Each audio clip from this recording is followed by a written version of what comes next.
What's up guys, Andy here. Today I'm doing things a little bit differently. As many of you guys know, me, Hilton, and Hilda are opening an escape room. But before we even decided to do that, we actually had done a lot of escape rooms beforehand. Anyways, here's a bit of knowledge for you guys for when you're about to play your next escape room. This is 5 tips to beating an escape room. Number 1 is Occams Razor. Simply put, Occams Razor basically means that the simplest solution is usually the answer. Now, I've seen a lot of people go into escape rooms and make the puzzles way more complicated than they really are. So you go into Hebrew. The letter Vav is also the number 6. Short top, long tail. Short top, long tail. You could have here in Hebrew 666 on the can. Usually, puzzles do take a bit of thought, but if you're gonna have to put in numbers backwards, I'd argue that's just a bad puzzle. Inattentional blindness. So let me ask you this.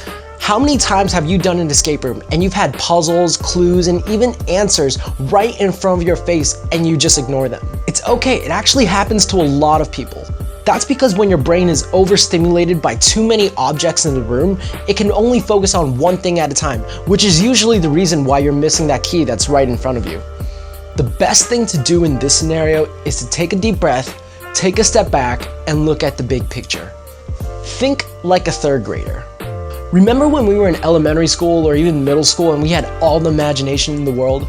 Well, you're gonna have to go back to that mindset if you're wanting to beat a well-crafted room. Now, I can only speak for myself, but I know that I have to go back to that creative imagination side of when I was a kid when I start building my puzzles in my rooms. And then from there, I transfer this imagination that I have on paper into a real-life escape room. I actually carry around a Capri Sun with me sometimes when I'm drawing up these puzzles. Helps me think. No, I'm totally kidding, I do not do that. But a Capri Sun does sound really good right now. Functional fixedness. Functional fixedness basically means that people are limited to using an object only as it is traditionally used. So what does that really mean? That means that there's usually more than one way to use an object in order to escape a room. For example, is this just a stick that I can whack people with? Or maybe I could use the stick to get a key hook too far away. So the next time you're gonna play an escape room, be sure the things in there aren't just there to look pretty. Keep the morale high.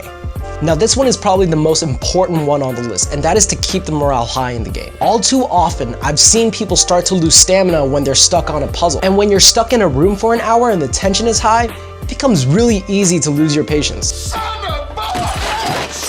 So keep encouraging each other, and when you guys finally do solve that puzzle, be sure to celebrate.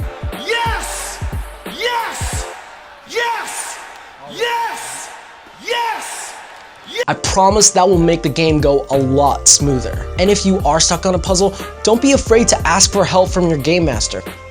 Okay guys, that's all I have for you guys. I hope you guys enjoyed this video, and I hope you guys bring these 5 tips into the next escape room experience that you do. If you like this video, don't forget to click that like button down below. If you want to see more awesome videos like this, don't forget to subscribe. And for the last video, click down below.